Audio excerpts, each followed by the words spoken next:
All right, let's see if I can do this video without choking all over the place. So this is the Keychron V6 keyboard, and this is no different than any other mechanical keyboard. Your kit may come with a or a cap puller.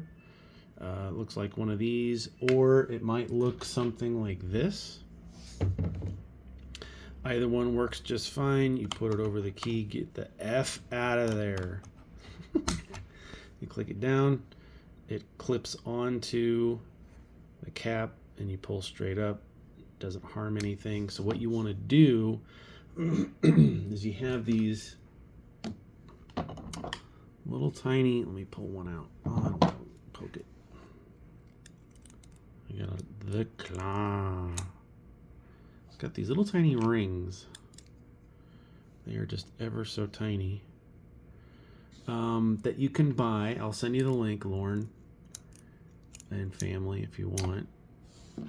This comes from a kit that I got offline. It's just you push this plunger in, claws come out. You can grab whatever you need to. It's really handy. I had this happen today because one of the brand new switches that I got didn't work on my number pad, so I had to put it back in, and I'm like, well, I can't really. Let me just poke it in there like that.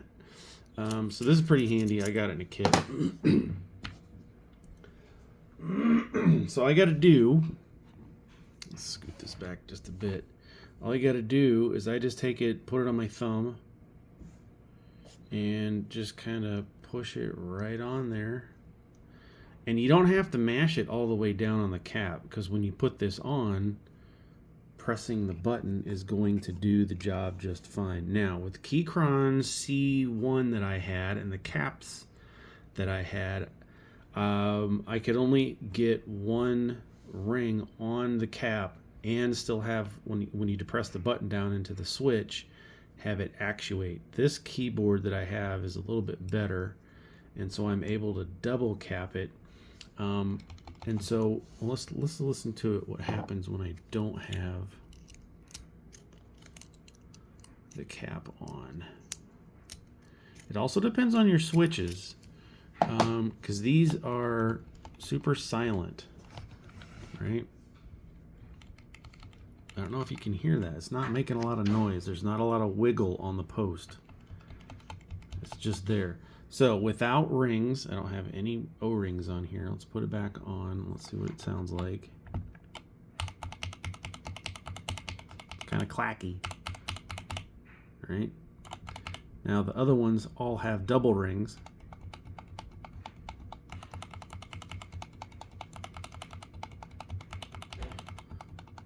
There's the difference.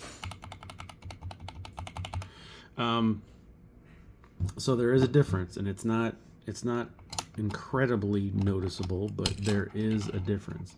So the rings can help suppress the noise and the clacking around of the caps hitting the switches. And so that's what, if you can get away with two, now it's going to make it feel a little bit mushy. But it doesn't bother me. I see so many people online talking about the caps just make it mush and gooey, and I'm like, it just feels like a keyboard. If you're sitting there typing all day long, why not have comfort? Why are you trying to stress your fingers out so much? So it does work really well. Just get those O-rings. It also depends on what kind of switches you have. I've got a whole bunch of different ones here because I've been playing around. Most keyboards nowadays come with browns, and browns are fine. They're not the quietest out there. This one is pretty quiet, but it's tactile. When I push in right there, there's a bump. Some people really like that feedback as they're typing. For some reason, people just like it, and I've grown up with every other keyboard on the planet. That's just fine. Browns are pretty quiet, but they've got that bump. Most people, myself included, like a linear, no bump Linear is no bump, whereas brown is tactile because you can feel a little bump in there. These are linear, there's no bump. When I push down, there is zero resistance other than the spring inside there. There's no bump, there's no click, there's nothing. And different keycaps have different gram forces to press down. I think reds are around 40 grams downforce, but they're very quiet.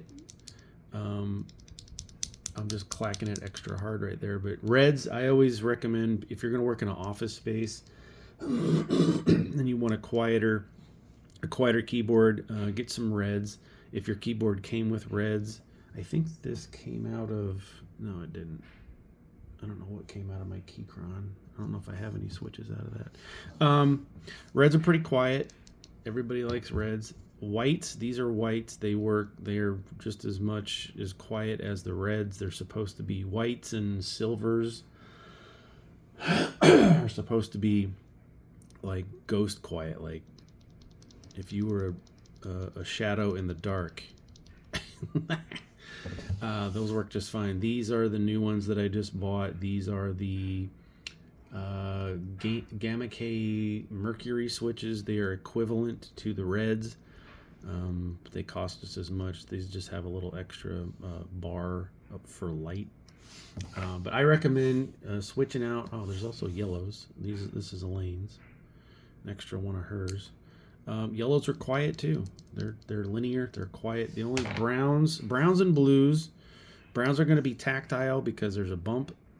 Blues are going to be clacky. When you click it, when you push down, there's a click, a light click. Some people like that. They like typing on a TSR-80 from the 80s. It's a fun feel. I'm actually going to build a board with the clackies I can find, and the company that makes them is actually called, I think, Clickies with a Z. So those are all good, but I recommend, you can find these on Amazon. If you just go into Amazon and type in custom keyboard switches, you're going to get a whole bunch. And these are Gaterons. I think these are Gateron is the company that makes them. But anywhere you find red, those will work just fine. And then the little silicone rubber thingies, silicone rings you put on there. So anyway, nice and simple. It also does depend on the keyboard case itself. This one is heavy. I think this is a metal. This is the V6, and it's screwed in. So I think this is like an aluminum case. I think this is made out of metal because it is heavy. And there are, if I unplug it, if I look on the other underside, there's actual screws. I can take this whole thing apart if I want to and add some foam or some silicone or some other kind of noise dampening film or agent inside the keyboard to make it a lot quieter. Some people have some problems with the space bar because it is longer. People have a problem with it clacking around, and this one does clack only on the up release. But there's a lot of hollow space in here, and I saw somebody that has a kit that you can buy that has little foam inserts, like a solid foam that you can put in here to absorb a lot of that sound. It also depends on your bars, your stabilizers. This one's fine when I press it down, but when it come up, that's where it clacks, and most of these other keys don't do that. So very, very interesting. But anyway, I recommend red switches and and a better keyboard. Well, I shouldn't say better, a heavier keyboard. How about that?